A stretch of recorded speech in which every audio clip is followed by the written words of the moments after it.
Hoje eu converso com o Dr. João Augusto de Lima Rocha, docente aposentado da Escola Politécnica da Universidade Federal da Bahia. O professor é um grande conhecedor da obra de Anísio Teixeira e eu queria começar dizendo que é um grande prazer, a gente estar aqui com o senhor hoje, podendo conversar sobre uma personalidade tão importante como Anísio Teixeira. Professor, uma curiosidade, como que um engenheiro que passou a vida estudando na área de exatas se interessou pela obra de Anísio Teixeira? A pergunta é muito boa, porque o Anísio Teixeira foi o primeiro educador baiano que construiu a escola para ser escola. As escolas antigamente eram adaptadas de casas e ele foi o primeiro a ter a ideia de projetar a escola e inclusive organizar sistema de construção escolar nacionais, quando ele foi do INEP. Então eu fiz um trabalho sobre Anísio, foi o meu primeiro trabalho basicamente, quando eu organizei a Fundação Anísio Teixeira na Bahia, há 30 anos atrás, e meu artigo é exatamente sobre construção escolar. Então tem muito a ver com a obra de Anísio, essa ideia dele de construir o prédio para ser uma escola. O senhor é autor de outros livros e agora está lançando esse livro aqui, esse ano, Breve História da Vida e Morte de Anísio Teixeira, desmontada a farsa da queda no fosso do elevador. Professor, como que o senhor chegou aos fatos que levaram a motivar a escrever esse livro? Brasília está muito presente nisso. Eu, como toda a família e os amigos de Anísio, sempre desconfiamos muito da versão que foi divulgada, difundida na época da ditadura, na época mais dura da ditadura, com o Garrastazu Médici, na ocasião em que ele morreu, e que dizia que ele caiu naquele fosso de elevador. Porque ninguém viu, não havia nenhuma prova, e ele iria para a casa do Aurélio Buarque, de Holanda, para almoçar lá com ele, pediu voto para a Academia Brasileira de Letras, e ele não chegou a almoçar com o Aurélio. Ele não foi à casa do Aurélio.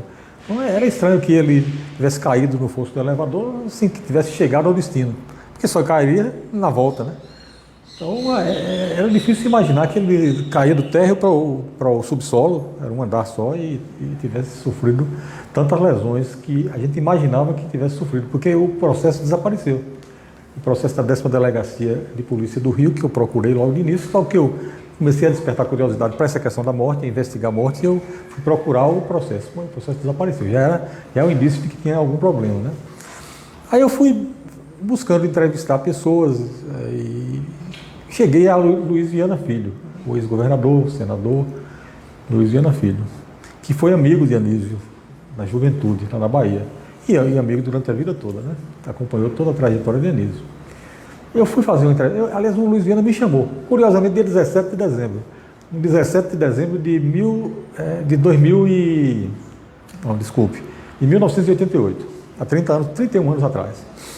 Então o Luiz Viana me chamou para levar um material que eu tinha descoberto sobre Anísio, uma série de correspondências que eu achei lá em Caetité, na terra natal dele, eu estava organizando a fundação, e aí ele ficou interessado que queria conhecer isso. Eu não sabia que ele estava fazendo a biografia de Anísio.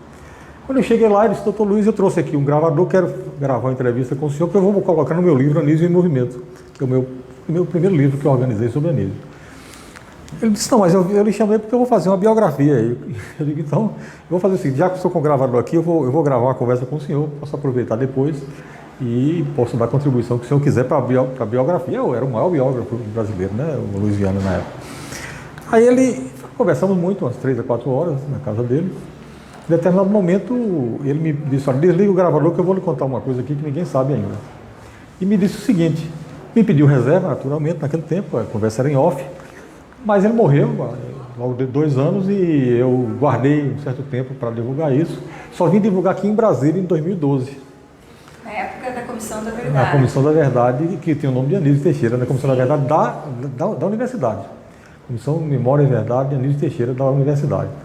Por acaso eu estava com o professor Remy Castione, e no dia ia ter a sessão solene de inauguração da comissão. O Remy pediu ao reitor que eu falasse, porque eu sou da Fundação Anísio Teixeira, disse que eu queria falar um pouco e demonstrar o nosso apoio ao movimento daqui e tudo mais. E aí, na hora me deu a inspiração de falar isso. Eu digo, olha, eu sei disso, eu sei do que Luiz Viana Filho me contou, depois eu vou dizer o que ele me contou. Então eu vou falar. Não tenho provas, vou me arriscar, porque eu estou falando uma coisa que eu só tenho uma palavra de Luiz Viana que já morreu. E falei o que eu sabia. E o que eu sabia? Que Anísio Teixeira teria dado um depoimento na aeronáutica. Então, a morte dele foi mais ou menos o seguinte, é o que está contado nesse livro. Ele saiu da Fundação Getúlio Vargas às 11h30 da manhã do dia 11 de março de 71, para ir almoçar na casa de Aurélio, que fica a 700 metros, na praia de Botafogo, no Rio. Então ele ia andando, ele ia demorar 10 minutos mais ou menos andando. Ele não chega à casa do Aurélio. Então não almoça com Aurélio. Isso eu tenho testemunha viva ainda, tem pessoas vivas ainda, pessoa viva que me contou isso. E então, que hora ele teria falado na aeronáutica? Porque foi a informação que o Luiz Viana teve, que ele falou, estava detido na aeronáutica para dar um depoimento e que a família não se preocupasse que ele ia voltar. Aí eu pergunto, em que horário ele foi para a aeronáutica? Porque se ele morreu, se ele tivesse caído do fosso do elevador, cairia até meio-dia do dia 11. E depois do dia 11, já à noite, que a família procurou Luiz Viana teve a informação que ele estava na aeronáutica. Então, era uma prova que ele não morreu na queda. Mas isso era insuficiente para eu provar isso, não escrever um livro. Né? Depois que eu falei aqui na UNB, a coisa ganhou uma repercussão enorme, muito maior do que eu esperava. Televisões, TV Globo, TV Bandeirantes me procurando, Jornal Globo, Jornal Folha de São Paulo, Correio Brasiliense, e a imprensa faz um escândalo danado. Afirmou que eu disse que Anísio Teixeira foi assassinado na aeronáutica. E disse até que foi o Bournier, o famoso Bournier da aeronáutica, que é quem matou o Rubens Paiva, né? Sob tortura na aeronáutica, ele era o comandante disso. Então, disse que eu falei, eu não tinha falado. Eu digo, agora eu estou frito, porque eu falei isso sem provas, sozinho, os militares todos aí, e a aeronáutica deu uma resposta dizendo que não tinha provas suficientes, não tinha descoberto documentos que comprovassem isso. Porém, a gente sabe que a aeronáutica colocou fogo nos documentos. Isso foi público aí, que pegou fogo nos documentos da aeronáutica em todo o Brasil. Aí ficou essa controvérsia, né? Dia 2012, já na rua, a nova versão de que ele deveria ter morrido na aeronáutica. Eu não tinha provas, mas aí foi a sorte. Por eu ter falado isso aqui em Brasília, a Comissão Nacional da Verdade tomou interesse. Aliás, nós fizemos um dossiê, eu, Haroldo Lima e o filho de Anísio, o Carlos Antônio Teixeira. Fizemos um dossiê para a Comissão da Verdade, pedindo que a comissão investigasse. Ora, por que as comissões de verdade, todos os órgãos de direitos humanos não investigavam? Porque Anísio Teixeira não era político, partidário, ele não tinha envolvimento nenhum, nunca teve nenhum processo nessa nova fase, na então nova fase da ditadura, foi depois do AI-5, né? Depois de 68. Ele foi só indiciado aqui em Brasília, quando tiraram ele da reitoria. Ele foi submetido a inquéritos policiais militares, inclusive um que ele tinha desviado dinheiro da Universidade de Brasília, e ele provou tudo que não desviou. Porque quando houve o golpe de 64, ele era reitor na universidade naquela ocasião. Ele é obrigado a se aposentar compulsoriamente, é retirado do cargo do INEP também, e de secretário da CAPES. Geral da CAPES. Você tinha 3 cargos. Então ele foi aposentado compulsoriamente pelo regime, que tinha 63 anos de idade, né? Ele podia se aposentar pela compulsória em 70. Sim. Mas a compulsória dele aí foi outra. A compulsória foi obrigado pelo regime militar a se aposentar. Bom, mas só concluindo essa parte, né? Então ele terminou os processos, ele foi para os Estados Unidos, passou 2 anos nos Estados Unidos, e aí não se falou mais em nada de processo contra Anísio. Depois, quando ele volta em 71, já aposentado, já estava descansando lá no sítio dele de Itaipava, não queria mais nenhuma. Aí ele foi chamado pelos amigos para se candidatar à Academia Brasileira de Letras. Ora, uma pessoa como Anísio, que não tinha limite, falava o que pensava, nunca deixou de falar o que pensava. Ele sendo uma pessoa, um democrata, num regime que estava fechando. Então, naturalmente, havia a personalidade que ele era. Os militares teriam algum medo dele ficando na academia, era um imortal, na academia ele ia virar um imortal. Eles não podiam matar assim tão facilmente. Então, eu acredito que eles tinham razão para isso, para poder matar Anísio até. Mas não tinha nenhuma prova disso. Aí a coisa foi andando e eu fui obtendo mais depoimentos, obtive um depoimento muito bom de Afrânio Coutinho, o professor Afrânio Coutinho, que era muito amigo de Anísio. Médico e grande crítico literário, membro da Academia Brasileira de Letras, baiano até. E o Afrânio Coutinho me disse na casa de James Amado, irmão de Jorge Amado, lá na presença de James Amado e da mulher dele, que era filha de Graciliano, e mais um outro amigo que foi com o gravador. Me disse isso, desliga o gravador que eu também vou lhe contar esse caso. Ele contou um caso parecido com o Luiz Viana, só que com mais detalhes. Ele disse, eu tenho uma hipótese, porque Anísio me disse que recebeu ameaças de morte naqueles dias. E eu, então, criei assim, uma narrativa para a questão, uma coisa própria que eu escrevi e deixei guardado na Academia Brasileira de Letras para ser aberto em 50 anos. Que ele temia também que os militares pudessem persegui-lo. Então, isso é para ser aberto em 2021, 50 anos depois. Eu procurei na academia, de todas as formas, com várias pessoas influentes lá, e a informação da academia é que não tem esse documento. Eu acredito que seja por conta da ética deles, de só abrir mesmo depois que a pessoa... Então, não peguei a informação, mas a informação é que ele teria sido sequestrado no caminho da Fundação Getúlio Vargas para a casa de Aurélio, foi levado para a aeronáutica, morreu sob tortura na aeronáutica, e depois eles simularam uma queda e levaram o corpo dele para o prédio. O Afrânio conta mais, porque ele foi a testemunha ocular desse fato que eu vou lhe contar agora, que é muito importante, merece investigação ainda. É que ele teria dito às pessoas do prédio do Aurélio que se fosse encontrado algum cadáver, alguma coisa, algum fato relativo a Anísio, que eles ligassem para o Afrânio. Deu o telefone e o pessoal ligou, dizendo na hora que o corpo foi encontrado, 2 dias depois. 2 dias depois. Dia 14, né? Dia 13 de março, né? De tarde. Então, mais de 48 horas depois da suposta queda. E a informação que foi dada a Afrânio, pelas pessoas, ou pela pessoa do prédio que ligou para ele, é que passou um rabecão nas imediações lá da rua, e foi na hora que eles descobriram o cadáver. E eles chamaram o rabecão, pensando que o rabecão teria ido para pegar Anísio. O rabecão pegou Anísio e levou. E isso foi feito todo fotografado, todo o local, tal, a retirada do cadáver dele, etc. Isso foi que desapareceu, esse material. Haveria um detalhe sobre o óculos do Anísio Teixeira. É isso que eu vou contar agora. Então, naquele momento foi feito lá o registro, né, tem até o nome do policial, muito conceituado, que fez todo o levantamento. Mas, como eu disse a você, desapareceu tudo. Só saiu uma matéria no jornal, última hora, do dia 15 de março, com esse policial, ele fazendo as hipóteses de que teria sido um acidente ou teria sido um assassinato, ele confrontando uma coisa com a outra, que já era um absurdo. As outras órgãos de imprensa não tinham coragem de falar nisso, ele foi o único a falar e comparar as duas possibilidades, né? Bom, aí levaram o corpo de Anísio. E quando o Afrânio soube que o corpo tinha sido levado, ele foi diretamente para o Instituto Médico Legal, com vários titulares da Faculdade de Medicina, tipo de anatomia patológica, etc. Porque o Anísio era amigo do Clementino Fraga Filho, que era também acadêmico. E a cadeira que ele ia entrar era do pai do Clementino Fraga Filho, que era o Clementino Fraga. Então ele tinha muita relação, que era baiano também, o Clementino, o Afrânio também. E aí ele foi para lá. Quando ele chegou lá, ele viu o seguinte, que no corpo de Anísio a etiqueta não tinha o nome de Anísio, tinha o nome de outra pessoa, que era um oficial da Marinha, chamado Raulino, sobrenome Raulino, que eu tenho no livro, detalhe isso aí, tem o nome completo dele, a foto dele e tudo. Então estava etiquetado com o nome de outra pessoa. Aí ele, com todos os colegas lá, foi vendo a necrópsia e disse, olha, isso está errado, isso aí é Anísio, troquem aí. Aí os caras trocaram. Só foi feito na necrópsia dessa forma, como Anísio Teixeira, porque eles estavam lá. Bom, esse oficial de fato morreu por suicídio, segundo dizem, uns 1000 metros adiante ali na praia de Botafogo. E os 2 cadáveres deram entrada no mesmo momento no necrotério. E depois a Comissão da Verdade mais tarde recuperou isso, essa entrada. Na entrada disse que os 2 entraram com a mesma roupa, entendeu? E alguém chegou e alterou a roupa com a caneta. Esse material está aí, provando que aquilo foi acrescentado depois daquela informação de que a roupa era diferente. Então há esse mistério.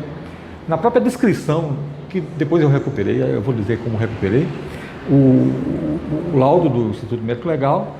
Então, no laudo do Instituto Médico Legal, há uma confusão entre a casa de Anísio e a casa do oficial. Eles trocaram os endereços. Depois fizeram lá um digo e colocaram o endereço certo. Então há esse episódio que eu não investiguei, deixei para depois, vou dizer. Aí isso ficou para a Comissão de Mortos e Desaparecidos fazer. Eu entreguei para eles. Eles de fato não fizeram porque agora foi substituído o pessoal né, a presidente, né, que era como dela? Não, a presidente da comissão. É a mulher até do Luiz Nassif, né? É uma procuradora. E aí ela foi retirada. Eu não sei se a comissão continua investigando. Bom, por que eu fiz isso? Porque eu descobri com o material da Comissão da Verdade, que a Comissão Nacional da Verdade passou para mim, passou através de Haroldo Lima, que é sobrinho neto de Anísio, e a Haroldo me passou, descobri as fotos do cadáver de Anísio na hora que ele foi encontrado lá no fosso. E descobri também o laudo do Instituto Médico Legal. Então, com base nesse material, foi que eu cheguei à conclusão de que ele não morreu naquele lugar. E aí a questão dos óculos tem muita importância. Porque, se você... Eu tenho até as fotos estão no livro, se você quiser olhar agora, mostrar. Eu tenho também um videozinho muito interessante que eu faço um esboços aqui sobre como é que foi um croquis do elevador, né? Que você pode ver aqui. Não sei se dá para você pegar aí. Aqui é o térreo. Ele entraria por essa porta. E o corpo dele foi encontrado no elevador de serviço. O elevador de serviço vai um andar mais abaixo. Então esse elevador aqui, que você entra por essa porta, ele fica apoiado, quando ele desce, ele fica apoiado nessas vigas. Aquelas vigas de suporte do elevador, que tem umas molas, né? Que o elevador fica em cima. Então aqui tem uma portinhola aqui lateralmente.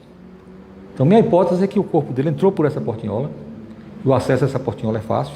Depois eu vou mostrar. Eu tenho umas fotos aqui atrás. Então eles entraram por aqui. Isso aqui fica entre o platô em que o corpo dele foi encontrado e as vigas, dá 1,70 m mais ou menos. Então eles certamente entraram com o corpo dele, 2 pessoas, e os óculos caíram. E eles pegaram os óculos e colocaram em cima dessa viga. Então os óculos estão colocados assim, com a perna para dentro, mostrando que a pessoa estava, né, quando ia passando, colocou os óculos e eles ficaram assim. Bom, e o corpo dele foi encontrado aqui. O corpo dele foi encontrado num platô situado abaixo das vigas, não é exatamente no chão do lugar onde o elevador de serviço se apoia, não. Ele foi encontrado aqui. A foto você pode ver aqui. A foto está bem claro isso. Aqui. E haveria... Aqui as vigas. Haveria altura suficiente, porque se supõe que eles tivessem caído do térreo. Para ele ter que... A hipótese mais plausível seria essa. Ele ia entrar no térreo, não estava o elevador, ele entrou e caiu. Mas isso dá 3 metros, menos que 3 metros de altura. E ele quebrou, como aqui eu mostro também um croquis que está colocado aqui os outros. Um croquis que está colocado no laudo, né, do Instituto Médico Legal, que mostra que a causa morte foi uma pancada que ele recebeu, exatamente aqui nessa região do cérebro, 3 por 4 centímetros. Inclusive tem um segmento entre ele não é contínuo, não, ele é interrompido, e que me leva a crer que foi uma martelada na cabeça, ficou aquela parte intermediária do martelo. Então ele sofreu uma pancada, porque o cérebro, para quebrar, precisa de uma pancada muito grande, né? O cérebro a estrutura do cérebro é muito organizada para ele não quebrar. Então quebrou aquilo, ele quebrou todas as costelas do lado direito, quebrou uma costela do lado esquerdo, e os óculos ficaram depositados em cima da viga assim. Ora, isso aí, pela lei de queda dos corpos, né? Quando você cai de um determinado lugar, a energia, a velocidade que os óculos vão adquirir é a mesma velocidade que o corpo adquire também. É a experiência de Galileu, da Torre de Pisa, né? Duas peças de pesos diferentes que caem no mesmo tempo. Então esses óculos teriam estraçalhado, porque eram óculos de vidro, um vidro muito espesso, porque ele era bem míope, e teria quebrado e está íntegro. Os óculos estão inteiros aqui. Bom, eu descobri isso, aqui os óculos. Essa foto aqui, por acaso, foi essa uma das fotos que eu dei para Luiz Viana Filho botar no livro, em 88. Então ninguém pode dizer que eu montei a foto. Minha sorte foi essa, né? Porque ele colocou essa foto no livro. Eu como dirigente da fundação, entreguei a foto a ele, depois ele me devolveu. Essa foto saiu no interior do livro dele, depois na segunda edição saiu na capa do livro. Então foi por essa foto que eu percebi que os óculos são esses mesmos. Porque eu teria que provar que os óculos eram de Anísio. Sim. E com essa foto está evidente que os óculos são os óculos dele. Então isso aqui é a prova cabal de que ele não caiu aqui, ele foi colocado. Entendeu? O que falta esclarecer ainda sobre a morte de Anísio Teixeira? O que falta é que, como eu disse a você, eu coloquei a responsabilidade na Comissão de Morte de Desaparecidos, porque daí em diante a Comissão de Morte de Desaparecidos não podia mais dizer que ele não era um morto com possibilidade de ter sido a responsabilidade da ditadura. E mudou o caráter, depois da palestra do dia que eu falei aqui em Brasília, em 2012. Sim. Quando eu disse aquilo, mudou o caráter. Então a comissão, na verdade, começou a investigar. E eu, então, para não ficar muito sobrecarregado para mim essa prova, até porque eu sou sozinho nisso aí, estou isolado nisso aí, não tenho muita proteção, mas particularmente nesse momento que a gente está vivendo, eu então fiz isso. Eu me concentrei na queda e deixei o resto da investigação para descobrir quem foi, como foi, em que circunstâncias, etc., para depois. Agora, esse depoimento do Luiz Viana Filho, que diz que ele deu depoimento na aeronáutica, em algum órgão da aeronáutica ou militar, porque às vezes eles prendiam na aeronáutica e levavam para a casa da morte lá em Petrópolis, né? E fazia tortura lá. Então eu não sei bem onde é que foi, mas foi em instalação militar, certamente, né? Pois bem, então com relação a esses detalhes da morte dele, eu não entrei. Me concentrei na questão da queda. Agora, se eu provo que ele não morreu na queda, então, e ele não se suicidou, então é muito provável que ele tenha sido assassinado. Agora, por que Anísio Teixeira era considerado tão perigoso para o regime e era considerado mesmo um comunista até? Então, esse livro aqui é exatamente para mostrar isso, né? Quando eu escrevi breve história eu escrevi só sobre a morte. Depois aconteceu um fato muito curioso, que, aliás, só com a Anísio que acontece essas coisas. É preciso muita coragem até para você fazer, porque realmente é tragédia em cima de tragédia, né? Eu falei com o Muniz Bandeira, o nosso conhecido Muniz Bandeira, que estava na Alemanha, e Muniz Bandeira se propôs a fazer o prefácio do livro. Isso foi mais ou menos em julho, agosto de 2017. Aí o Muniz disse o seguinte: você vai fazer quantas páginas tem o livro? Tem 150 páginas mais ou menos. Não, 150 páginas não merece o nome de livro. Então você bote mais umas 50 páginas pelo menos. Bom, para botar essas 50 páginas eu tive que falar da vida de Anísio. E aí eu me concentrei muito nessa questão de por que razão ele podia ter sido assassinado. Então eu falo aqui sobre todas as controvérsias dele durante a vida inteira, desde 29, passando por 35 no Rio, passando pelo 64, mostrando como ele era uma pessoa que sempre se confrontava com setores conservadores. Então havia razões para que ele pudesse ser perseguido. Porque ele toca nas questões cruciais, como nós estamos vendo agora aí. Quer dizer, qualquer que seja a pessoa que queira fazer com que o povo entenda as coisas, compreenda, descubra por si mesmo, tenha autonomia intelectual, esse pessoal é considerado inimigo, porque esse pessoal está de encontro aos interesses de setores conservadores, né, do país. Então eu acho que Anísio tem muitas razões para isso, eu mostro isso aqui. E aí, aqui está muito presente a questão da oposição da igreja a ele. A igreja era muito ligada a esse movimento anticomunista. E curiosamente, 3 pessoas que depois foram muito importantes no combate ao regime militar foi Dom Helder Câmara, o Dom Evaristo Arnes e Tristão de Ataíde e o Alceu Amoroso Lima, todos 3 combateram Anísio. E curiosamente, Anísio Teixeira tem uma formação jesuíta, né? Exatamente. E apesar de depois romper com a igreja tem os Não, isso é outro motivo, porque, por exemplo, a própria igreja quer eliminar, que não vou dizer que quer eliminar dessa forma, mas ela quer isolar de certa forma essas pessoas. Ela faz política, como você sabe. Então, não é que eu seja anticlerical, não. É porque é a vida, é a luta política. Era a igreja católica naquele tempo, agora é a igreja evangélica nesse momento. É assim, todo o fundamentalismo leva a isso, né? Então, eu acredito que a igreja tenha sido muito importante essa coisa da igreja. Eu estive vendo ontem, uma banca de tese aqui, e usei aquele livrinho de Anísio, Invenção e Descaminho, que você deve conhecer, em que ele mostra que o único prédio que a ditadura destruiu na UNB, você sabe qual foi? O Instituto de Teologia, dos dominicanos. Botou fogo. Naquele dia que eles tiraram o Anísio, eles botaram fogo no Instituto de Teologia. Então há essa questão da igreja que é uma questão complicada, né? O Dom Evaristo Arnes, por exemplo, que era uma pessoa que merece todo o nosso respeito, nossa admiração pelo que fez no enfrentamento aí do regime militar, salvou a vida de muita gente, eu tenho o maior respeito por ele.